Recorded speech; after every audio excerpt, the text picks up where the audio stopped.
Capítulo 7. La era de la sinrazón. La historia de los filósofos no cristianos hasta llegar al siglo XVIII ocurrió de esta manera. Supongamos que aquí hay un círculo que representa el conocimiento unificado y verdadero del universo. Otro hombre dijo que no y tachó el círculo. Y dijo, entonces aquí está el círculo. El siguiente hombre lo tachó e hizo el suyo. Esto continuó a través de los siglos. Jamás encontraban el círculo, pero seguían creyendo con optimismo que alguien lo haría partiendo del hombre mismo y sobre la base de su razonamiento por sí solo. Después, la hilera interminable de círculos trazados a través de la historia cesó. Sobrevino un cambio drástico, ya que el ideal humanista fracasó, y entonces el hombre humanista cambió el optimismo por el pesimismo. Se olvidó de la esperanza de una respuesta unificada, y esto hace al hombre moderno lo que es ahora. Jean-Jacques Rousseau, filósofo ginebrino, 1712-1778, autor de las siguientes obras: Discursos sobre el origen y fundamento de la desigualdad humana, La nueva Eloísa, Emilio, El contrato social y las confesiones. Precisamente el contrato social ejerció muy fuerte influjo en la Revolución Francesa. Rousseau creía que el hombre primitivo, el noble salvaje, era superior al hombre civilizado. Pensaba que la Ilustración, con su énfasis sobre la razón, las artes y las ciencias, hacían que el hombre perdiera más de lo ya ganado. Vio las represiones de la civilización como males y en su obra El contrato social declara: el hombre nace libre, mas por doquier se ve aprisionando. No solo se refería a estar libre de Dios y de la Biblia, sino a estar libre de toda clase de restricciones, libre de toda cultura, libre de la autoridad, absolutamente libre para lo individual. Su concepto recaía en el ideal bohemio, donde el héroe es el hombre que lucha contra las normas, los valores y las restricciones de la sociedad.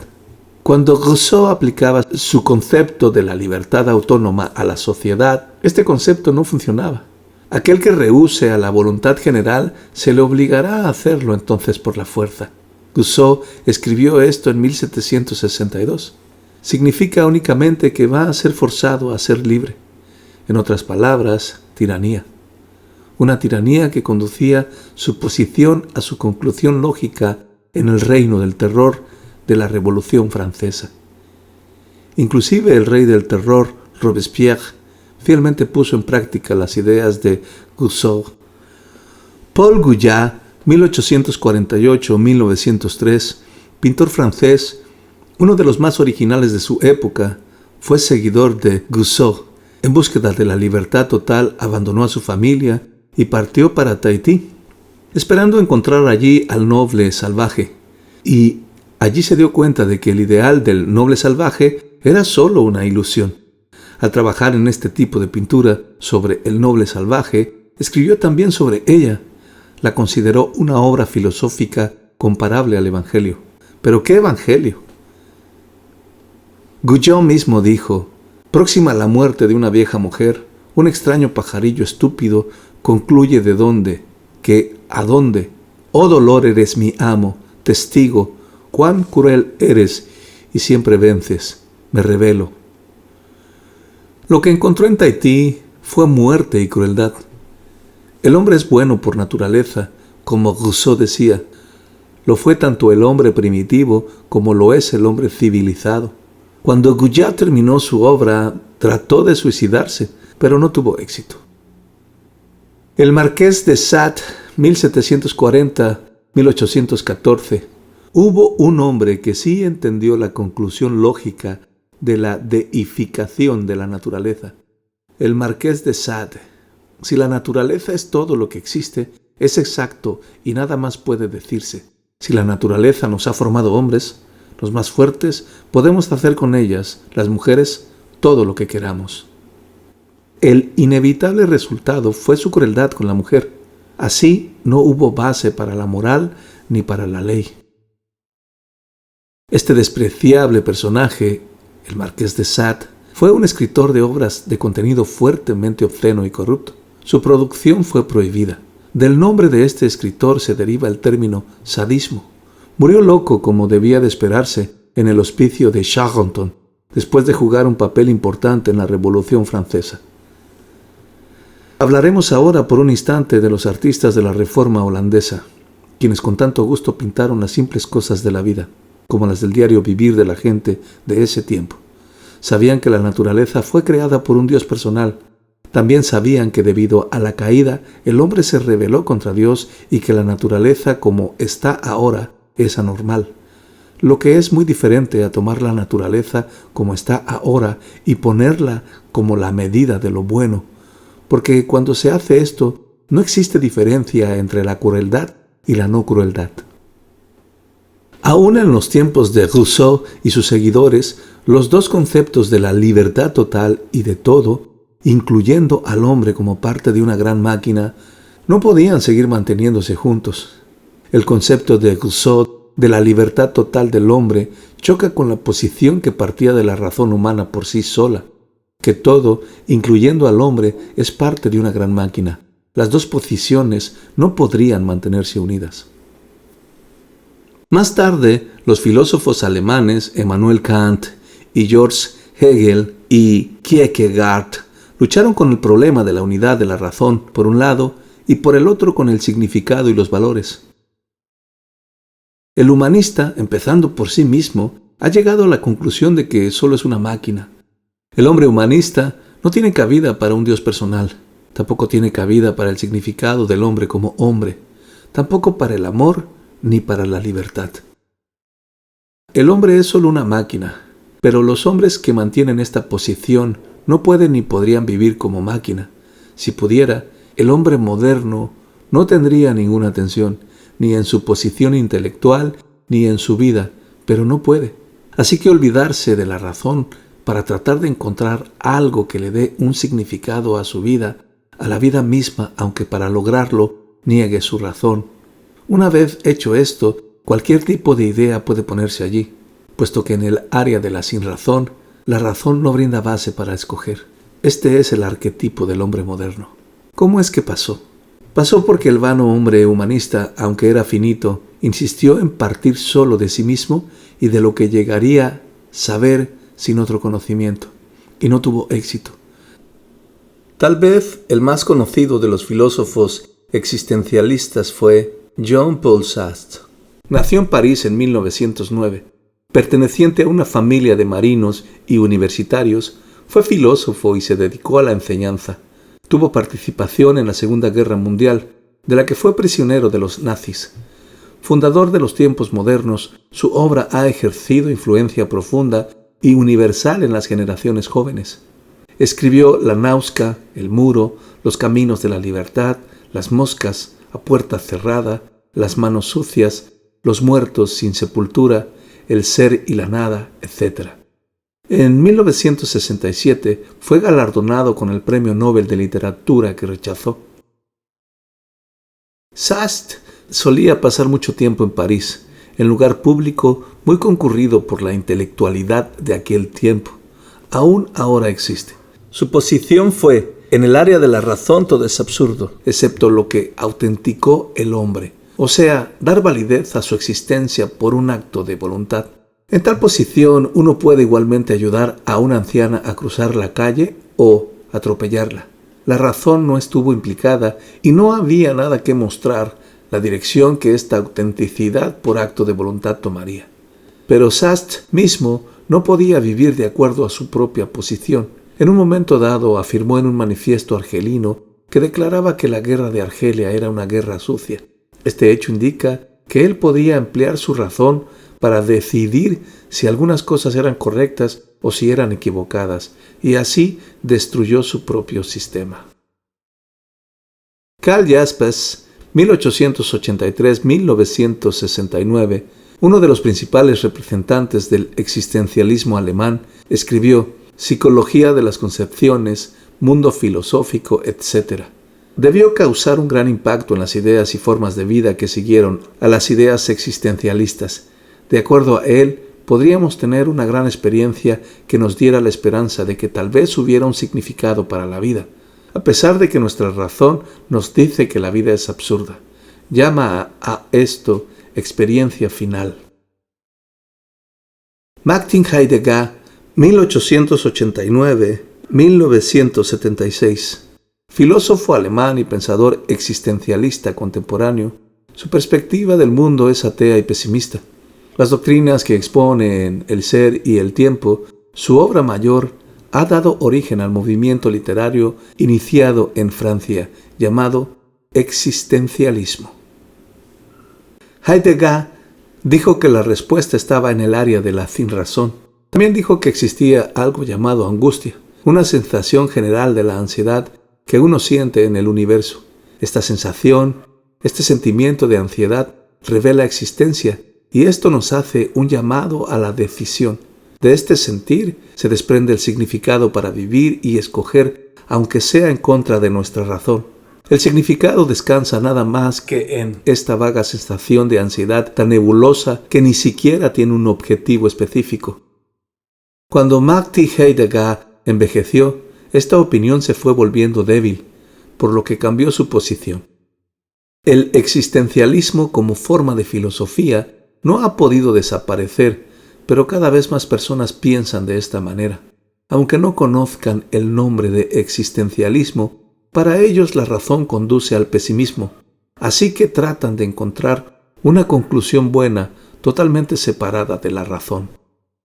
Alex Halsey, filósofo y escritor inglés, propuso como solución las drogas. De acuerdo con él, las debemos dar a la gente sana. Mediante esta experiencia podrán encontrar la verdad en su propia mente cuando ellos lo deseen. Lo que plantearon Halsey y sus seguidores fue la verdad dentro de su mente. Para ellos la verdad objetiva ya no existía. La cultura de la droga y su mentalidad opia, gracias a su propio vehículo, cruzaron las fronteras del mundo. Este vino a ser el llanto desesperado de muchos jóvenes a través de todo el mundo. Expresaba la esencia de su vida, de su pensamiento y de su sentimiento. Después vino el rock psicodélico, un intento de encontrar esta experiencia sin las drogas. La gente joven y los viejos también probaron las drogas, pero luego se convirtieron a las religiones orientales. Tanto las drogas como las religiones orientales buscan la verdad dentro de uno mismo, negando la razón. La razón central de la popularidad de las religiones orientales en el occidente es un posible significado no racional para la vida y los valores. La razón por la cual los jóvenes se convirtieron a las religiones orientales y demás es simplemente de que el hombre, al haber pasado al área de la sinrazón, puede encontrar todo allí. La esencia de las religiones orientales es la negación de la razón, igual que sucede al ingerir las idealistas drogas. Así que el convertirse hoy a las religiones orientales concuerda con la metodología existencial moderna. El existencialismo del hombre moderno, al tratar de encontrar una esperanza optimista en el área de la sinrazón, cuando ha abandonado la esperanza de una base humanista, de encontrar una clase de respuestas unificadas a la vida, un significado a la vida a través de la razón.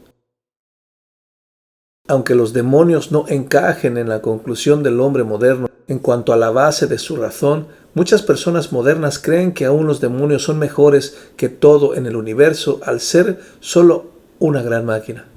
La gente coloca lo oculto en el área de la sinrazón con la esperanza de una clase de significado, aun cuando sea un horrible significado. Uno debe sentir como cristiano una gran pena por estas personas, pero lo que a culpabilidad se refiere, uno debe entender que a estas personas no se les debe culpar. Deben llevar su clase de culpa en cuanto a lo individual. Básicamente no se les debe culpar. A la Iglesia sí se le debe culpar, puesto que ella, con su libertad teológica, ha dejado un vacío. El hombre partiendo solo de sí mismo se le representaba y se le enseñaba con la teología y el lenguaje teológico.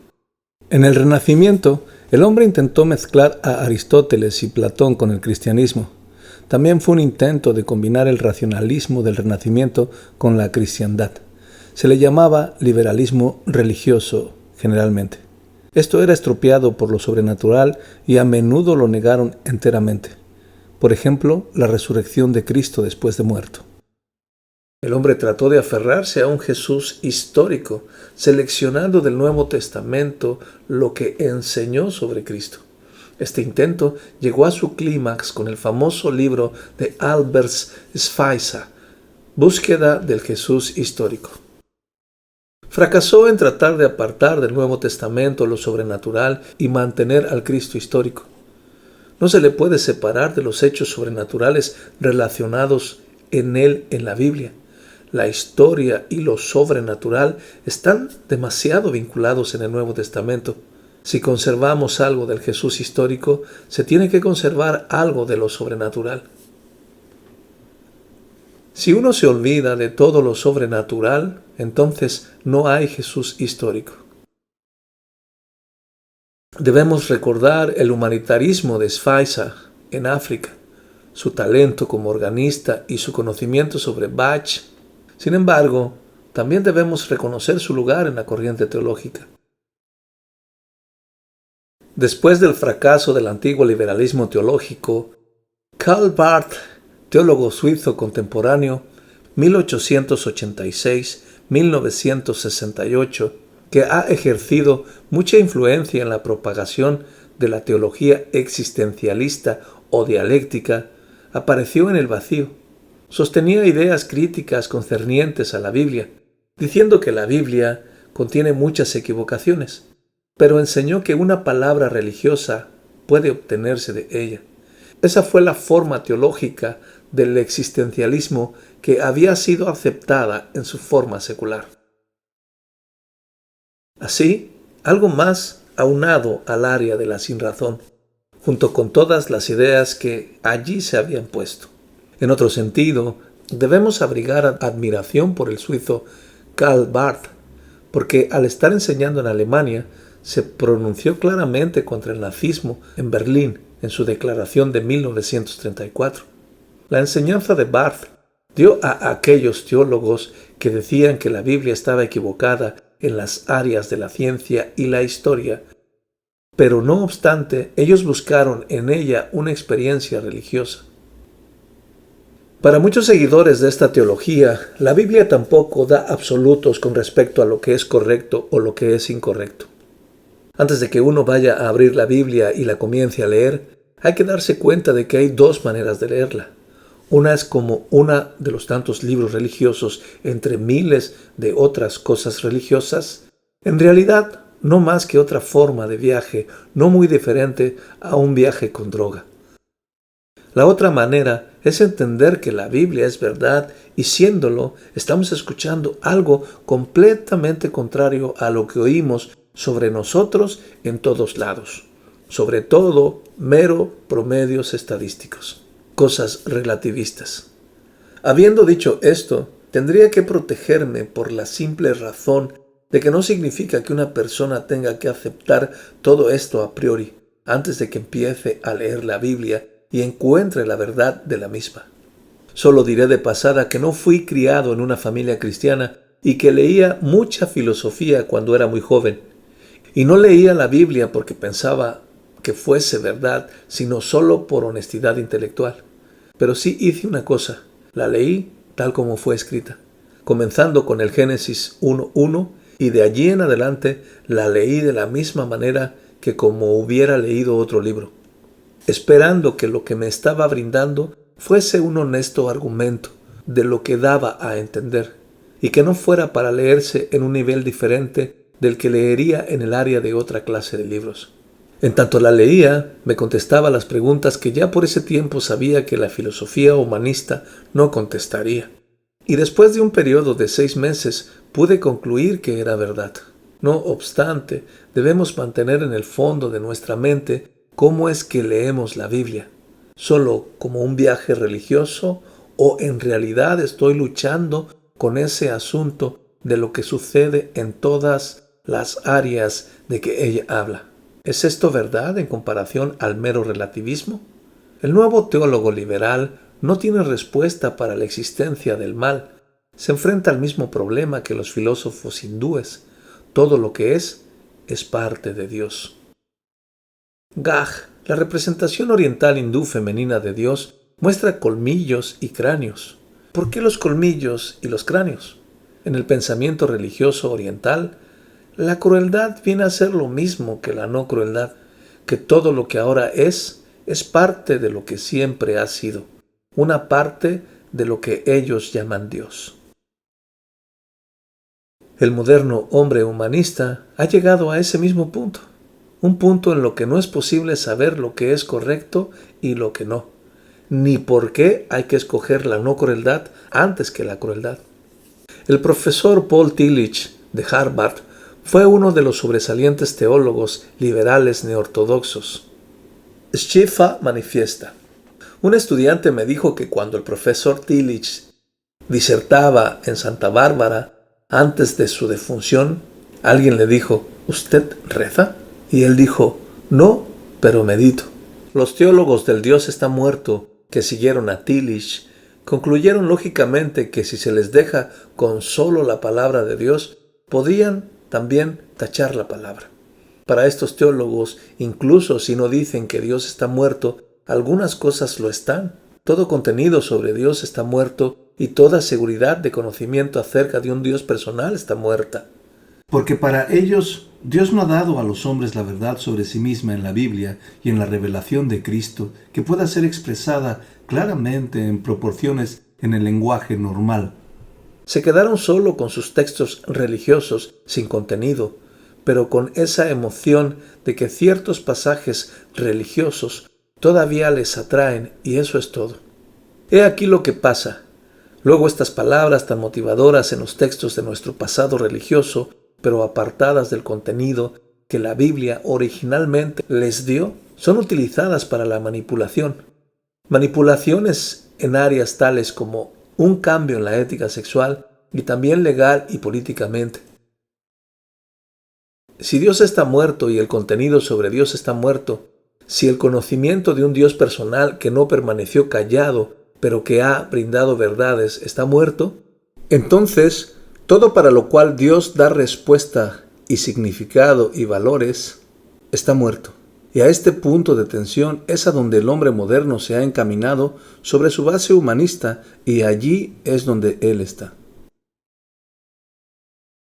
Cuando pensamos en Cristo, claro está, en su muerte de sustitución sobre la cruz, cuando el que proclamaba ser Dios falleció de una manera de sustitución, así tiene su muerte un infinito valor, y al aceptar ese don, elevando las manos vacías con fe y aceptándolos sin elementos humanistas, tenemos lo que es una vida real, y esto es mantenerse en relación con el infinito Dios personal, que está allí estableciendo una relación personal con Él. Cristo obsequia vida de otra manera, la cual tal vez no se entienda tan claramente, y esto es que se relaciona Él mismo con lo que la Biblia enseña en su doctrina, y como tal, Él es un profeta y un salvador sobre lo que Él enseñó y lo que la Biblia enseña sobre Él. Porque Él mismo unifica estas dos. Que tenemos vida en lugar de muerte, en el sentido de tener un conocimiento que es más de lo que el hombre puede obtener de sí mismo, partiendo del hombre en sí. Estos dos elementos son el punto donde Cristo nos da vida.